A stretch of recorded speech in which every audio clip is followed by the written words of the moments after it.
Hey everybody, welcome back to the channel. First, my name is Evan, and Stone's not here right now, but we just want to do this introduction real quick just to apologize for the infrequency of the posts or anything. It's been a rough year for everyone, and we're all still trying to figure it out, and hopefully this next one will be better. So in the meantime, we're going to try doing something else so that we can make videos more frequent.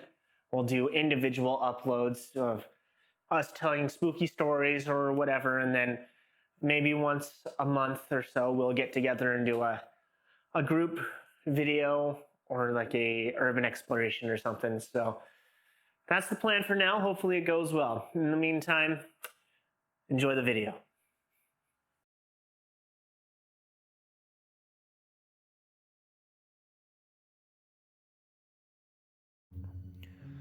It was a calm and nice day on March 13th of 1990.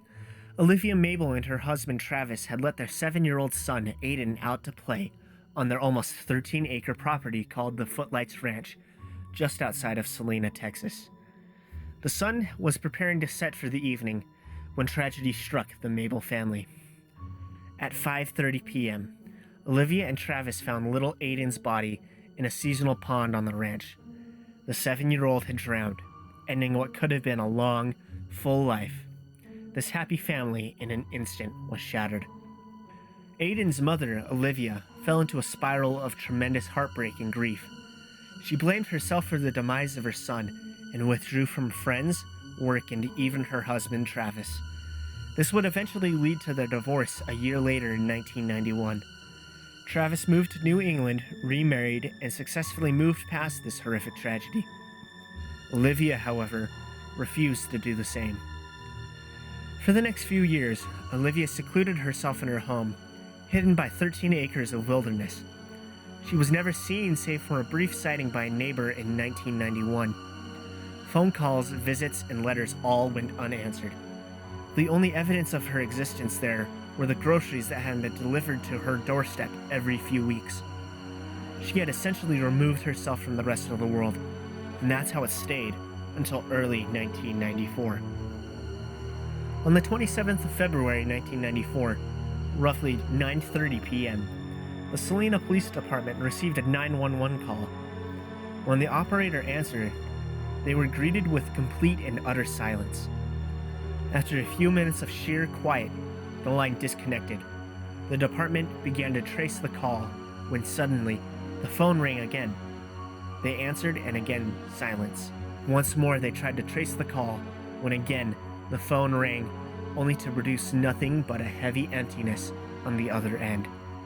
They managed to trace all 3 phone calls back to the same place, the Footlights Ranch, the home of Olivia Mabel. Police arrived on the property not much later.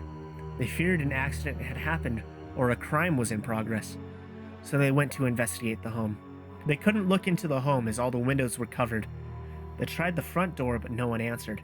In fact, the door hadn't been opened in so long that the wood of the door absorbed so much water that it swelled into the frame, jamming it shut. Fearing for Miss Mabel, the officers broke down the door and found something as unexpected and disturbing as it was astonishing and illogical. When the officers entered the home, they found that everything was covered in a thick layer of dust, as if nothing had moved within the home for years. Cobwebs caked every corner, and every surface was gray with dust. The officers discovered the whole home was in a similar state, except Aiden's bedroom. They walked into the room of the deceased child and saw that everything was pristine. No dust, no cobwebs. The room had been perfectly well kept. In the center of the bedroom sat the lifeless body of Olivia Mabel. She was sitting upright in a rocking chair, in a nightgown and slippers. According to the officers, she looked to have been dead for months. Upon closer inspection, they discovered that Olivia had clutched in her hands a doll made of sticks and leaves, crafted to resemble her dead child, Aiden. Off to the side of her was an altar built in honor of Aiden. On it were candles, photographs of the boy, his personal objects, drawings she made, and letters she wrote. One of the notes found upon the altar had this written on it: February 27th, 1994. My Aiden, I'm sorry.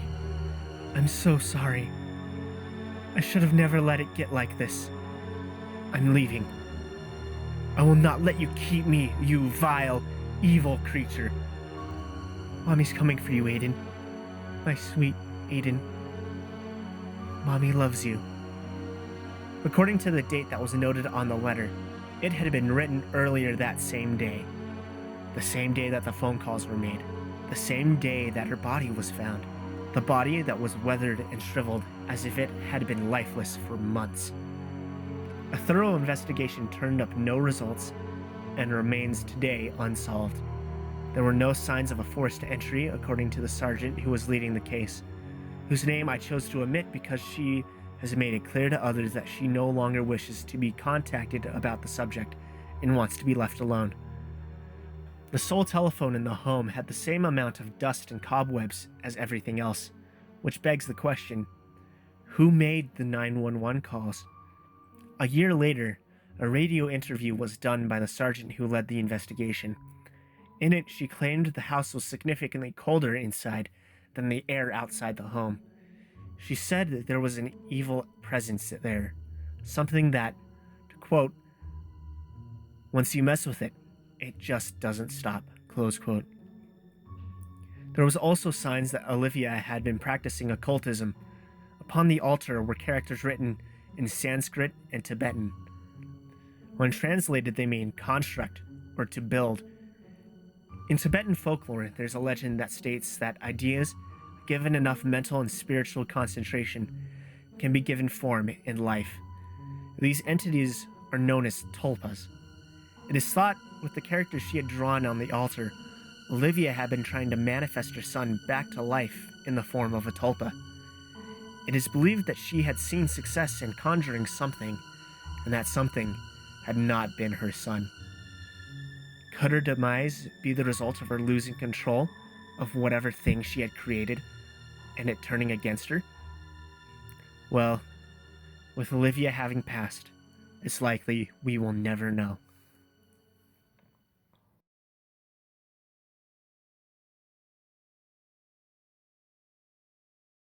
First, I'll need to set the scene. El Silbón, or the Whistler, is an urban legend that comes out of Venezuela mostly, but also out of Colombia. He's most often described as an unusually tall and thin man wearing a wide-brimmed hat and tattered clothes. Legend states that he carries with him a bag of human bones, described as either the bones of his dead father or the bones of his past victims. It is said that his prey is mostly men who cheat on their wives and drunks. When he catches a drunkard, folklore says that he opens their belly buttons and sucks at it until all the alcohol comes out. But he's also known to appear in people's homes. There, he pours out his bag of bones and begins counting them one by one. If someone in the home hears his counting, they're safe. But if his counting is unheard, then someone in the household will die. His name comes from the whistles he makes when he's nearby. He whistles a consistent string of 7 notes: C, D, E, F, G, A, B, or Do, Re, Mi, Fa, Sol, La, Te, Do. It is said that if you hear the whistles close by, then you are safe as he is far away. But if you hear the sound faintly in the distance, El Silbón is near, and you are in danger. This legend's beginning varies from person to person, but it always starts with a boy who murders his father. One version says that the boy caught his father abusing his mother, and in a fury, he kills him. This infuriates his mother, and she brings in his grandfather. He ties the boy to a tree, then proceeds to whip him in the back, tearing at his flesh and spilling his blood. When the grandfather finishes giving the lashes, he cleans the boy's wounds with either lemons or chili peppers. He unties the boy and releases 1 or 2 starved, rabid dogs on him. At the end of this ordeal, the boy is then cursed to carry his father's bones for all eternity. Another version states that he was an entitled child, and he commands his dad to bring him fresh deer meat to eat because this was his favorite. When his father returns from his hunt unsuccessfully, the boy is enraged, kills his dad, and gives his mother her husband's heart to cook for dinner. She does so, but when she realizes that this is his father's organs, she gets the boy's grandfather, and the rest is the same. There are a few other versions, but for the sake of time, I'll tell you that they start with him killing his dad, getting flogged by his grandfather, him getting cleaned with lemons or peppers. The dogs and the curse are all the same.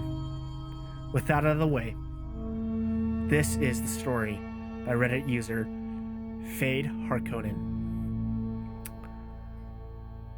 I'm not hearing things, I swear. I've lived in the apartment complex for a few months now, and I've never heard more than a cursory peep from my downstairs neighbors. And as far as I know, no one has lived upstairs since a week or two after I moved in. The weird thing started happening one night while Bexley, my Doberman, and I were sitting on the balcony, enjoying the breeze and the chirping of the crickets. I was smoking a bowl of Colorado's finest sativa when the crickets suddenly stopped. Bexley perked up from his dozing and was instantly on the alert. Now, I'm not prone to audio or visual hallucinations when I'm smoking, so this is what weirded me out. If not for Bexley's reaction, I would have thought I was imagining it. I set down my pipe and stood to get a better view of the surrounding area. It wasn't much to write home to Mom about, being just a parking lot and an open field beyond that until you reached a new subdivision they were building about a quarter of a mile in the distance. I didn't see much of anything, but that's when the whistling started. It sounded like it was off in the middle of the field, but the location of the whistler was a mystery to me. I felt Bexley leaning into my leg, and I looked down to see his hackles were up and his ears were scanning the area, trying to pinpoint the source of our noisy interloper. I stopped trying to find the whistler and instead listened to the eerie, discordant tune. What at first seemed to be a random, unmelodic rambling of notes took on a sort of pattern as it went on. It made my skin crawl, and just about every hair on my body stood on end. An itch began at my scalp, traveling down my back, and just as I was about to reach up to my head to scratch, Bexley began shaking, whimpered once, and laid down behind me without another sound. A figure had stepped out of the tall grass of the field, just barely visible in the light of the nearest lamp. I can just discern an outline as the man stepped further into the light. The whistler shambled more than walked, and I felt a bead of sweat roll down my hairline to the corner of my eye.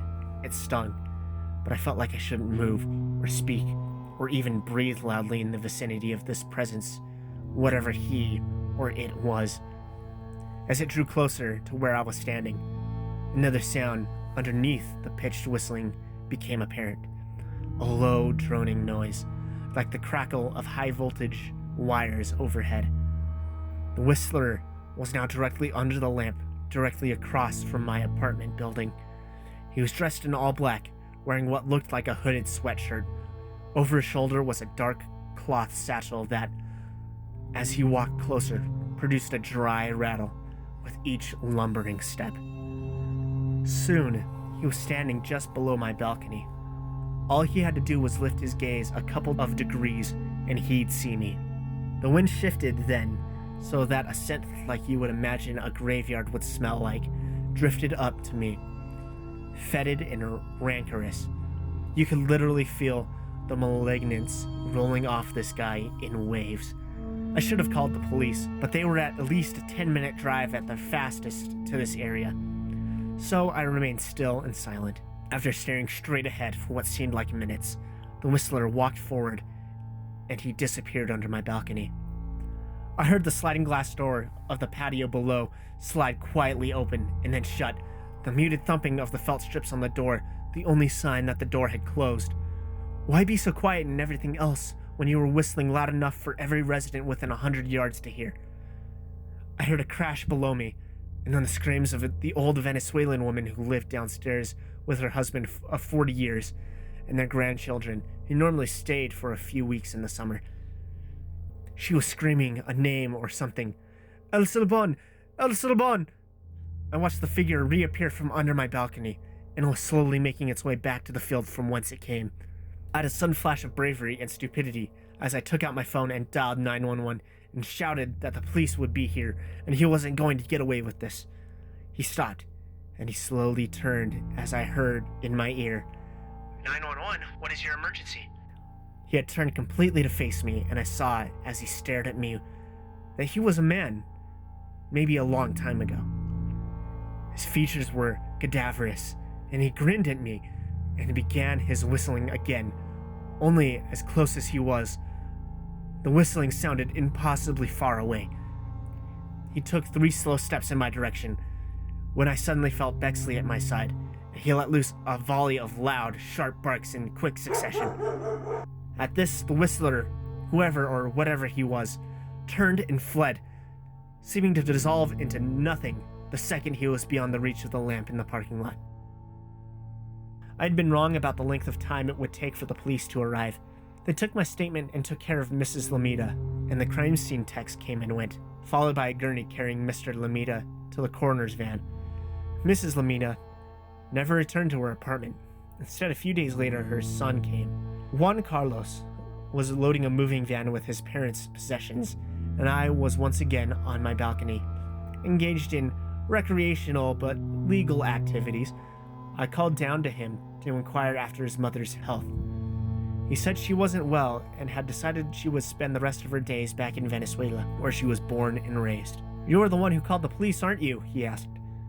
I admitted that it was me, and that I had seen and heard things like his mother screaming the name El Sorbonne. He started at that. "Did you say El Sorbonne?" I confirmed that it was what I heard. I asked what it meant.